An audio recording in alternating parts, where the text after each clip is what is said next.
దేవుని ఎదుట ఎలా ఉంటాము? నిరపరాధులు గాను నిష్కలంకులు గాను. ఎలా ఉండాలో పౌలు చెప్తున్నాడు, ఎలా ఉండొద్దో కూడా పౌలు చెప్తున్నాడు. ఎలా ఉండొద్దు అని అన్నాడంటే సడుగుడొద్దు, తర్వాత సంశయాలు. మీరు ఫాలో అవ్వాలి. మీరు సడుగుడొద్దు, ఎలా ఉండాలి అని అన్నాడు అంటే మనకు కొన్ని విషయాలు జ్ఞాపకం చేస్తున్నాడు. చూడండి, ఎలా ఎలా చేయాలి, సమస్త కార్యాలు చేయండి అన్నటువంటి పౌలు ఎలా చేయాలో కూడా చెప్తున్నాడు. ఎలా చేయాలి అని అన్నాడంటే మీరు దేవుని కుమారుడు, దేవుని కుమారుడు. ఈ 14, 15, 16 వచనాలే కీలకంగా మనం మాట్లాడుకోబోతున్నాం.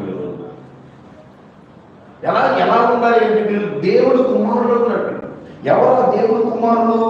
ఎలాంటి వారు అన్నాడంటే నిరపరాధులను నిష్కలంకులను అనింద్యులను. నిరపరాధులు నిష్కలంకులు అనింద్యులు. మన స్వతహాగా అలాంటి వారమేనా?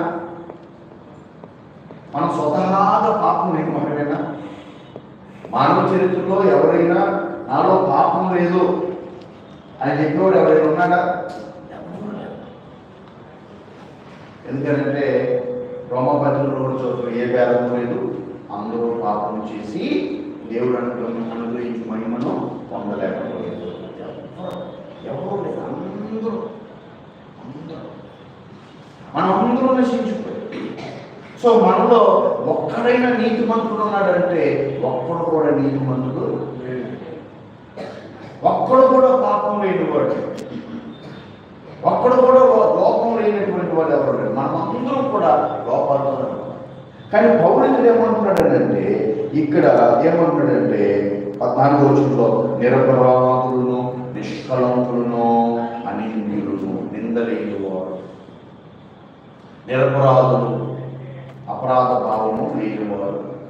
ఇవన్నీ ఎక్కడి నుంచి వస్తున్నాయి అంటే ఇవన్నీ మనము దోషులు, మనం పాపులు, మనం మరణానికి తగిన వారు. ఎఫెసీ పత్రికలో 2వ అధ్యాయం అంటాడు, మీరు మీ పాపముల చేతను అపరాధముల చేతను చచ్చిన వారు.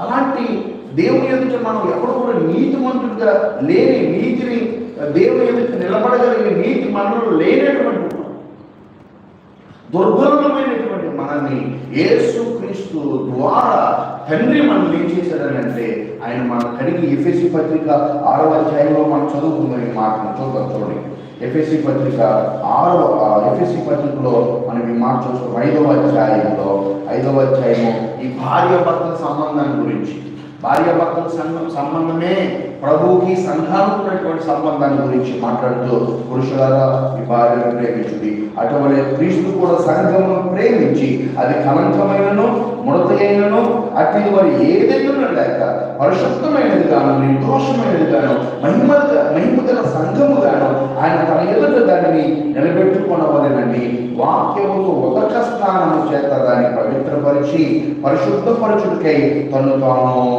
దాని కొరకు తను అప్పగించుకొనెను.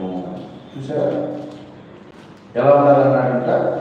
కలంకమైనను ముడత అయినను అట్టిది మరి ఏదైనాను లేక పరిశుద్ధమైనది గాను దోషమైనది గాను మహిమగల, చెప్పాలి, మహిమగల ఫాలో. ఎఫెసీ పత్రిక 5వ అధ్యాయం 26, 25, 26. సో మనల్ని ఇప్పుడు ప్రభు యొక్క రక్తము ద్వారా ఆయన మనల్ని ఏం చేశాడంటే నిర్దోషులుగా చేశాడు, నిష్కలంకులుగా చేశాడు, నిందలైన వారుగా, పరిశుద్ధులుగా ఆయన. ఇప్పుడు పౌలు అన్నాడు, మీరు దేవుడు కుమారులు ఉన్నట్లు, ఇలాంటి కుమారులు ఉన్నట్లుగా మీరు సమస్త కార్యాలు మీరు చేయని అంటే దేవుడు కుమారులు ఉన్నట్లు అన్న మాట అక్కడ చాలా ప్రత్యేకంగా ఉపయోగించబడింది. ఈ ఫిలిప్పీ పత్రిక 2వ అధ్యాయము 14వ వచనంలో 14, 15 వచనాల్లో దేవుడు కుమారుడు అన్న మాట